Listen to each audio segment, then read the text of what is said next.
عین یا زبر عین.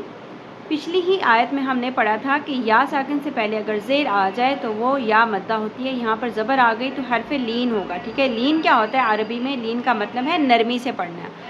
آئے نہیں پڑھنا, آئی. ٹھیک ہے, آئے والے طریقہ جو ہمارا ہے وہ مجہول غلطی ہے. آئی نہیں, نون دو زبر یا. اب یہاں پر کون سا رول ہوگا؟ ادغام مع الغنہ. ادغام means in Arabic to mix, to merge these two sounds. نون دو زبر نن اینڈ دین یا. ان دونوں ساؤنڈس کو مکس کریں گے تو کیا بنے گا؟ نہیں. اور اس کو ہولڈ بھی کرنا ہے نوز میں, یعنی غنہ بھی کرنا ہے. عی نہیں یش. رو زبر رو, رو پر ہوگا, با پیش بو. عی نہیں یشربو. عی نہیں یشربو. نیکسٹ ورڈ ہے, نیکسٹ کلمہ بی حل.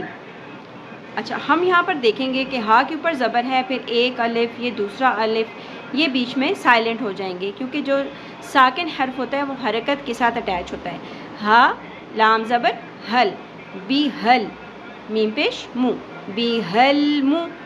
قر قوف پر ہوگا, لہات یعنی نرم تالو سے ادا ہوگا, اور قوف کے ساتھ رو بھی ہیوی ہو جائے گا, فل ماؤتھ کے ساتھ ادا کرنا ہے.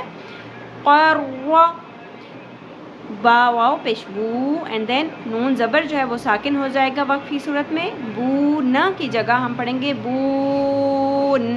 ٹھیک ہے, اور یہاں پر بھی مد عارض وقفی ہوگا کیونکہ سیکنڈ لاسٹ الفابیٹ ہمارے پاس, سیکنڈ لاسٹ جو لیٹر ہے دیٹ از حرف مدہ, واو مدہ. تو یہ پورا ورڈ کیسے بنے گا؟ بِهَا الْمُقَرَّبُونَ.